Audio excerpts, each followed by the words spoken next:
আসসালামু আলাইকুম বন্ধুরা, সবাই কেমন আছেন? আশা করি সবাই ভালো আছেন। বন্ধুরা, আজকে আমি আরও দুটি রেসিপি নিয়ে চলে এসেছি। আমি তৈরি করে দেখাবো দারুণ সহজেই তেলে ভাজা কেক রেসিপি। বন্ধুরা, এই রেসিপিটি যেমন দেখতে সুন্দর, খেতে দারুণ মজার হয়ে থাকে। আর আপনারা যদি বাসায় চা তৈরি করে থাকেন তাহলে ঝটপট এরকম একটা রেসিপি বানিয়ে চায়ের সাথে খেয়ে নিতে পারবেন দারুণ সহজেই। বন্ধুরা, মাত্র কয়েকটি উপকরণ দিয়ে এমন একটা রেসিপি তৈরি করা যাবে যা আপনারা ভাবতেই পারবেন না। আর এই কেকগুলো দেখতে একেবারে দোকান থেকে কেনা মিনি কেকের মতো, আর খেতে সেম একটা টেস্ট পাওয়া যাবে। আর চা বানালে অবশ্যই এই রেসিপিটি ট্রাই করতে পারেন। চলুন বন্ধুরা, কথা না বাড়িয়ে আমি মূল ভিডিওতে চলে যাচ্ছি। তার আগে বলছি, প্লিজ বন্ধুরা, ভিডিওটি দেখার শুরুতে একটা লাইক দিয়ে সম্পূর্ণ ভিডিওটি দেখার চেষ্টা করবেন। আর ভালো লাগলে চ্যানেল সাবস্ক্রাইব করে রাখবেন। চলুন এখন আমি মূল রেসিপিতে চলে আসলাম। আজকের কেক তৈরি করার জন্য প্রথমে লাগবে একটি ডিম। আর ডিম দেওয়া হয়ে গেলে আমি এখানে অ্যাড করে দিব অন্য উপকরণ। তারপর দিয়ে দিচ্ছি স্বাদ মতো চিনি। বন্ধুরা, আপনারা চিনিটা চাইলে শিলপাটায় গুঁড়ো করে নিতে পারেন। তারপর দিয়ে দিচ্ছি 1/3 কাপ গুঁড়া দুধ। বন্ধুরা, হাতের কাছে গুঁড়া দুধ না থাকলে স্কিপ করে দিতে পারেন। আর দিয়ে দিচ্ছি 1 টেবিল চামচ বেকিং পাউডার। তারপর দিয়ে দিচ্ছি স্বাদ মতো লবণ। সবগুলো উপকরণ দেওয়ার পর এগুলোকে আমি ভালোভাবে মিশিয়ে নেব। মিশিয়ে নেওয়া হয়ে গেলে এখানে আমি অ্যাড করে দেব ময়দা। বন্ধুরা, আপনারা চাইলে এই কেকটি আটা দিয়েও তৈরি করতে পারবেন, এতে করে কিন্তু অনেকটা সুন্দর হবে। দেখুন বন্ধুরা, আমি একটা কাঁটা চামচের সাহায্যে ভালোভাবে মিশিয়ে নিচ্ছি। দেখেন, এখানে যেহেতু গুঁড়া দুধ দিয়েছি তার জন্য এরকম হয়েছে, তা না হলে আরেকটু পাতলা হতো। তো দেখেন বন্ধুরা, আমি চামচ দিয়ে ভালোভাবে নেড়ে চেড়ে এভাবে করে মিশিয়ে নিয়েছি। আপনারা চাইলে হ্যান্ড উইক্স দিয়ে অবশ্যই করে নিতে পারবেন। আর যাদের হাতের কাছে হ্যান্ড উইক্স না থাকে তারা আমার মতো কাঁটা চামচ দিয়েও এই রেসিপিটি রেডি করে নিতে পারেন। দেখেন, এখন কিন্তু অনেকটাই মিশে গিয়েছে। এখন আমি অ্যাড করে দিব ময়দা। বন্ধুরা, আপনারা আটা দিয়ে করে নিতে পারেন যাদের হাতের কাছে ময়দা না থাকে। একেবারে সেম একটা কেক রেসিপি হয়ে যাবে। তো দেখেন, প্রথমে আমি এভাবে করে কাঁটা চামচ দিয়ে ভালোভাবে মিশিয়ে নিব। তারপর বাকি কাজটুকু হাত দিয়ে করে নিব। দেখেন, আমি এই যে কাঁটা চামচ দিয়ে ভালোভাবে মিশিয়ে নিচ্ছি। আর বন্ধুরা, আপনারা চাইলে শুরু থেকে হাত দিয়ে কাজটা করে নিতে পারেন, এতে করেও কিন্তু অনেকটা সুন্দর হবে। প্রথম অবস্থায় একটু টাইট লাগবে, কিন্তু কিছুক্ষণ মেশানোর পর সুন্দর একটা ডো তৈরি হয়ে যাবে। আজকের কেকগুলো বানানোর জন্য এরকম একটা ডো দিয়ে বানিয়ে দেখাবো যা আপনারা ভাবতেও পারবেন না এমন ডো দিয়ে সুন্দর একটা কেক হতে পারে। তো দেখেন, আমার রেডি করা হয়ে গিয়েছে। এখন আমি এখান থেকে অল্প অল্প করে বানিয়ে গোল গোল করে বানিয়ে আমি তেলের উপর ছেড়ে দিব। বন্ধুরা, এগুলো একেবারে সবগুলো বানিয়ে রাখা যাবে না, একটা একটা করে বানাতে হবে, তারপর বানিয়ে তেলের উপর ছেড়ে দিতে হবে। বন্ধুরা দেখেন, একটুখানি ডো নিয়ে আমি হাতের তলানিতে নিয়ে গোল করে নিচ্ছি। আর এটা যখন তেলের উপর ছেড়ে দেওয়া হবে অনেকটা চ্যাপ্টা হয়ে যাবে। তো বন্ধুরা, চুলায় আমি তেল বসিয়ে রেখেছিলাম আর সেই তেলটাকে হালকা আঁচে গরম করে নিয়েছি। আর সেই গরম তেলে আমি এই কেকগুলো বানিয়ে বানিয়ে ছেড়ে দিচ্ছি। অবশ্যই একটি বিষয় খেয়াল রাখতে হবে, তেলটা হালকা আঁচে গরম করে নিতে হবে আর চুলার আঁচটা লোয়ে রাখতে হবে। তা না হলে অতিরিক্ত হাই হিটে গরম করে এই পিঠাগুলো বা কেকগুলো ভাজতে গেলে উপর থেকে খুব তাড়াতাড়ি কালার চলে আসবে আর ভেতরটা অনেকটা কাঁচা রয়ে যাবে, একেবারে পিঠার মতো হয়ে যাবে। কেক তো একেবারেই বোঝা যাবে না।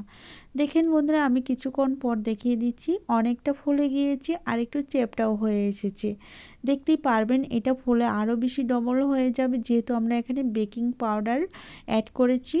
বন্ধুরা, আপনারা চাইলে বেকিং সোডা দিতে পারবেন, সেক্ষেত্রে বেকিং পাউডারের অর্ধেকটা দিতে হবে। তবে বেকিং পাউডার দিয়ে বানালে দারুণ সুন্দর হয়ে থাকে, সোডা দিয়ে বানালে উপর থেকে খুব তাড়াতাড়ি পড়ে যাওয়ার সম্ভাবনাটা বেশি থাকে। দেখেন, আমারটা কিছুক্ষণ ভেজে নেওয়ার পর অনেক বেশি ফুলে গিয়েছে। এভাবে করে কিছুক্ষণ ভেজে তারপর আমি একটা পাশ উল্টিয়ে নিব একটা চামচের সাহায্যে। আমি প্রথমে এখানে স্টিক দিয়ে করে নিচ্ছি, একটু নড়াচড়া করে নিচ্ছি, তারপর আমি চামচ দিয়ে এটাকে উল্টিয়ে নেওয়ার চেষ্টা করব। দেখেন বন্ধুরা, অনেকটাই ফুলে গিয়েছে, যেহেতু এখন আমি উল্টিয়ে দিচ্ছি আর ওপর পাশটা দারুণ সুন্দর একটা কালারও চলে এসেছে। অতিরিক্ত হাই হিটে ভেজে নিলে এই কালারগুলো একেবারেই আসবে না, খুব তাড়াতাড়ি পুড়ে যাবে আর দেখতে একটুও ভালো লাগবে না, খেতে একেবারে খারাপ লাগবে। তো দেখেন বন্ধুরা, একটা পাশ ভেজে নেওয়ার পর অনেক বেশি ফুলে গিয়েছে, আরও কিছুক্ষণ ভেজে নেওয়ার পর অতিরিক্ত ফুলে একেবারে ডবল হয়ে যাবে। বন্ধুরা এই কেকগুলো আপনারা বানিয়ে বাচ্চাদের টিফিনে রাখতে পারেন কলার সাথে, অথবা বড়দের চায়ের সাথে রেখে দিতে পারেন। চায়ের সাথে এগুলো খেলে বুঝতেই পারবে না হাতে তৈরি করা কেক, একেবারে বাজার থেকে মিনি কেকের মতো লাগবে। বন্ধুরা কেকগুলো 2 থেকে 3 মিনিট ভাজার পর এরকম একটা কালার চলে এসেছে। আমি আরও কিছুক্ষণ ভেজে নেব, সুন্দর একটা কালার আসা পর্যন্ত একটু হালকা কড়া করে আমি ভেজে নেব। আপনারা চাইলে এই অবস্থায় নামিয়ে নিতে পারেন। আপনাদের কালারটা আপনাদের পছন্দ মতো করে রাখতে পারেন, তবে অতিরিক্ত কালার করতে গেলে পড়ে যাবে, সেটা মাথায় রাখতে হবে। তো দেখেন বন্ধুরা এখন কিন্তু আরও বেশি সুন্দর লাগছে। বন্ধুরা আমি যতক্ষণে এই কেকগুলো বেজে নেব ততক্ষণে বলছি, প্লিজ বন্ধুরা ভিডিওটি ভালো লাগলে চ্যানেল সাবস্ক্রাইব করে রাখতে পারেন। তার সাথে বলছি পাশে থাকা বেল বাটনটি অন করে রাখতে পারেন আমার চ্যানেলে ভিডিও সবার আগে পাওয়ার জন্য। আর আমার চ্যানেলে এমন আরও অনেক রেসিপি আছে, সেগুলো আপনারা দেখে নিতে পারেন, অনেক বেশি ভালো লাগবে। বন্ধুরা দেখেন কথা বলতে বলতে আমার রেসিপি কিন্তু রেডি হয়ে গিয়েছে, প্রায় আরও 1 মিনিটের মতো ভেজে তারপর এগুলো আমি একটা প্লেটের উপর তুলে নিব। এখন কিন্তু খুব সুন্দর একটা কালার চলে এসেছে, এর বেশি আমি আর কালার করব না, এই অবস্থায় নামিয়ে নিব। আপনারা চাইলে আরেকটু কড়া করে ভেজে নিতে পারেন, এর চেয়ে বেশি কড়া করলে আমার কাছে পোড়া পোড়া গন্ধ লাগবে, তার জন্য আমি এখনই তুলে নিচ্ছি একটা প্লেটের ওপর। বন্ধুরা আপনারা চাইলে অতিরিক্ত যে তেলটা আছে সেটা শুষে নেওয়ার জন্য একটা টিস্যু পেপারের উপর রেখে দিতে পারেন। কিচেন টিস্যুগুলো যে হয় সেই টিস্যু পেপারের উপর তুলে নিলেই এক্সট্রা যে তেলটা আছে সেটা শোষণ করে নিবে। এতে করে কেকগুলো অনেক বেশি মুচমুচে আর শুকনো শুকনো থাকবে, দেখতে দারুণ হবে, খেতেও অনেক বেশি ভালো লাগবে। বন্ধুরা দেখেন কথা বলতে বলতে আমি কিন্তু সবগুলো কেক প্রায় তুলে নিয়েছি, আর সবগুলো কেক তোলা হয়ে গেলে আমি সবগুলো কেক একসাথে করে নিয়ে চলে এসে দেখাবো সবগুলো কেক ভেজে নেওয়ার পর কতটা সুন্দর হয়েছে। তার আগে আমি একটু কাছ থেকে দেখিয়ে দিলাম কত সুন্দর হয়েছে। দেখেন বন্ধুরা কেকগুলো কতটা সুন্দর আর কত নরম হয়েছে, আমি হাত দিয়ে চেপে দেখাচ্ছি। আপনারা একবারের হলেও ট্রাই করবেন, অনেক বেশি ভালো লাগবে। আর খুব সহজ একটা পদ্ধতি, সেটা আপনারা ফলো করে নিতে পারেন, ভালো লাগবে। বন্ধুরা এখন আমি কেকগুলো ভেঙে দেখাবো, আর যতক্ষণে ভেঙে দেখাবো ততক্ষণে আমার প্রাণপ্রিয় বন্ধুদের কাছে বলছি, প্লিজ বন্ধুরা ভিডিও দেখার পর ভালো লাগলে চ্যানেল সাবস্ক্রাইব করে রাখবেন, আর পাশে থাকা বেল বাটন অন করে রাখবেন আমার চ্যানেলে ভিডিও সবার আগে পাওয়ার জন্য। বন্ধুরা আমি একটা ভেঙে দেখাচ্ছি, আমি আরও একটি ভেঙে দেখাবো। এখন ভেতরটা কতটা সুন্দর হয়েছে আপনারা চোখে না দেখলে বুঝতে পারবেন না, একেবারে নরম তুলতুলে জালি জালি কেকের মতো হয়েছে। বন্ধুরা আমি কথা বলতে বলতে ভিডিও শেষের দিকে চলে এসেছি, এখন আমি দ্বিতীয় রেসিপি শুরু করে দিব। তার জন্য বলছি প্লিজ বন্ধুরা সম্পূর্ণ ভিডিওটি দেখার চেষ্টা করুন। আমার দ্বিতীয় রেসিপিটিও অনেক সুন্দর হতে চলেছে, আপনারা দেখলে বুঝতে পারবেন কেমন হয়েছে। এখন আমি দ্বিতীয় রেসিপি। আসসালামু আলাইকুম বন্ধুরা, সবাই কেমন আছেন? আশা করি সবাই ভালো আছেন। বন্ধুরা আজকে আমি আরও একটি রেসিপি নিয়ে চলে এসেছি। আজকে আমি তৈরি করে দেখাবো ময়দা দিয়ে দারুণ মজার একটা রেসিপি, যা আপনারা দেখলেই অনেক বেশি মজা করে খেতে পারবেন। আর এগুলো বানানো খুবই সহজ আর খেতে দারুণ মজার হয়ে থাকে। চলুন বন্ধুরা কথা না বাড়িয়ে আমি মূল রেসিপিতে চলে যাচ্ছি। তার আগে বলছি প্লিজ বন্ধুরা ভিডিওটি দেখার শুরুতে একটা লাইক দিয়ে সম্পূর্ণ ভিডিওটি দেখার চেষ্টা করবেন, আর ভালো লাগলে চ্যানেল সাবস্ক্রাইব করে রাখবেন। তার সাথে আরও একটি কথা বলে যাচ্ছি বন্ধুরা, আমার যদি কোনো নতুন বন্ধু এসে থাকেন প্লিজ বন্ধুরা সম্পূর্ণ ভিডিওটি দেখে আমার চ্যানেলটি আরেকবার ঘুরে আসতে পারেন। আমার চ্যানেলে এমন আরও অনেক ভিডিও আছে যেগুলো আপনাদের অনেক বেশি ভালো লাগবে। এখন আমি মূল ভিডিওতে চলে আসলাম। বন্ধুরা আজকের রেসিপি তৈরি করার জন্য প্রথমে নিয়েছি একটি মিক্সিং বোল, তার সাথে নিয়ে নিচ্ছি মেজারমেন্ট কাপ দিয়ে মেপে 1 কাপ পানি, এটা হচ্ছে হালকা কুসুম গরম পানি। তারপর দিয়ে দিচ্ছি 1 টেবিল চামচ ইস্ট। বন্ধুরা এই রেসিপি তৈরি করার জন্য প্রথমে কুসুম গরম পানি নিতে হবে, তারপর সবচেয়ে গুরুত্বপূর্ণ উপকরণ হচ্ছে ইস্ট। বন্ধুরা এই ইস্টটা দিয়ে তারপর আমি 5 মিনিটের জন্য ঢেকে রাখবো সেট হওয়ার জন্য। 5 মিনিট পর ফিরে এসে দেখাবো কতটুকু সেট হয়ে গিয়েছে। বন্ধুরা আমি 5 মিনিট পর চলে আসলাম, দেখেন 5 মিনিট পর কত সেট হয়ে গিয়েছে, একেবারে মিশে দুধের মতো হয়ে গিয়েছে। বন্ধুরা ইস্টটা হচ্ছে যে কোনো মুদির দোকানে আপনারা পেয়ে যাবেন, 40 থেকে 45 টাকার মতো দাম রাখবে। আর একটা কিনলে আপনারা অনেক দিন অনেকগুলো রেসিপি তৈরি করতে পারবেন। তারপর নেড়ে চেড়ে ভালোভাবে মিশিয়ে নিলাম। মিশিয়ে নেওয়া হয়ে গেলে এখানে আমি অ্যাড করে দিব অন্য অন্য উপকরণ।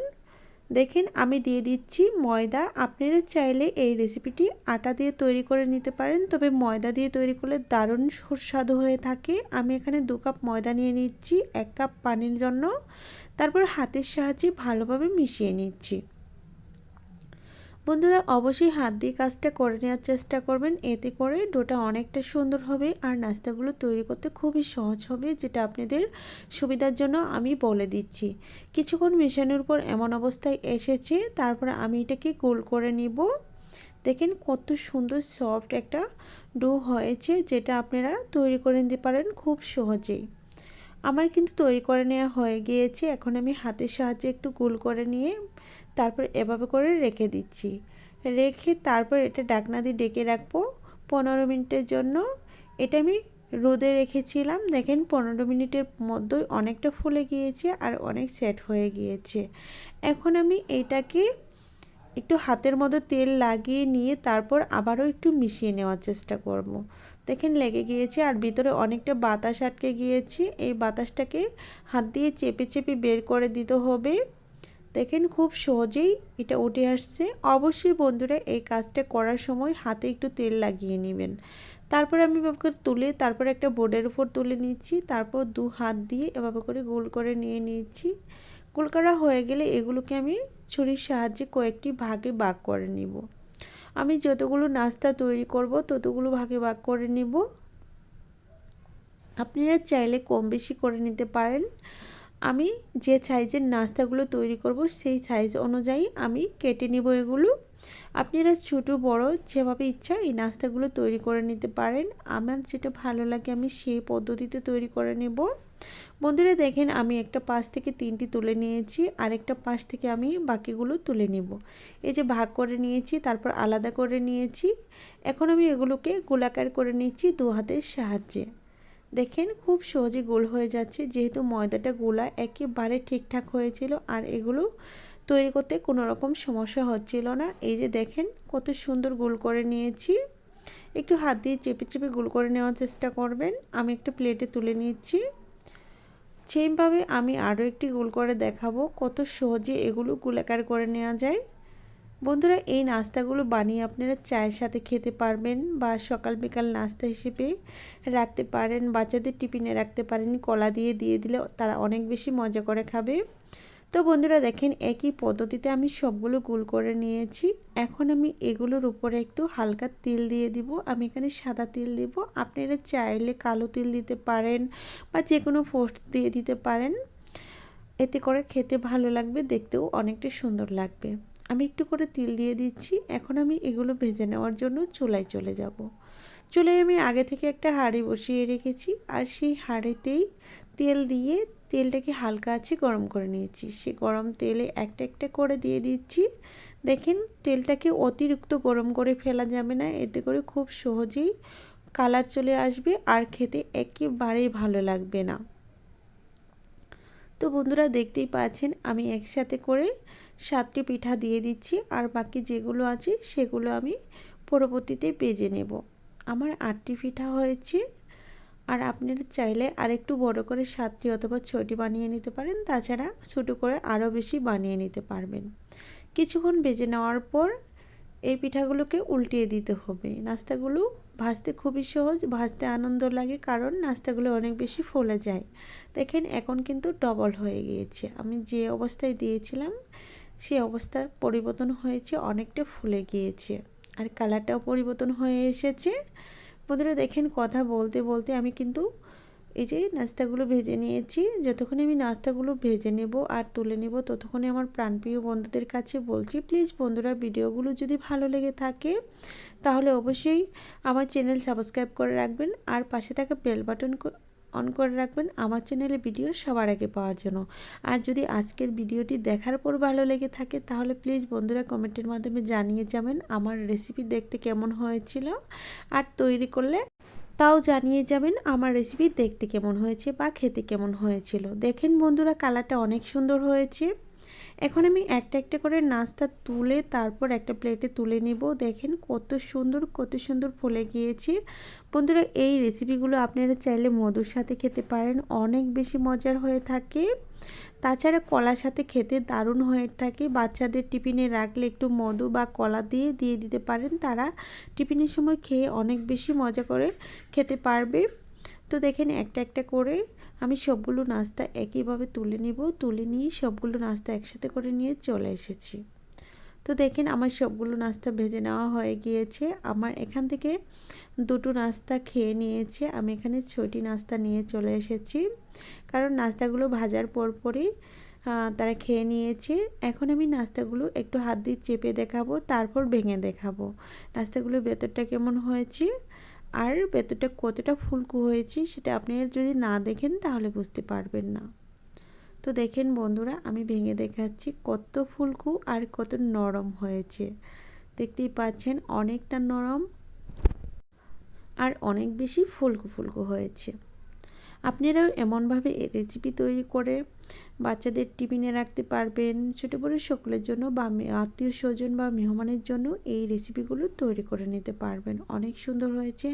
বন্ধুরা, কথা বলতে বলতে আমি ভিডিওর শেষ পর্যায়ে চলে এসেছি। আজ এ পর্যন্তই। ভালো থাকবেন, সুস্থ থাকবেন, আল্লাহ তাআলার কাছে এই কামনা করে বিদায় নিচ্ছি। পরবর্তীতে আবারও দেখা হবে নতুন কোনো রেসিপি নিয়ে। ততক্ষণে সবাই অনেক বেশি ভালো থাকবেন, অনেক বেশি সুস্থ থাকবেন, এই কামনা করে বিদায় নিচ্ছি।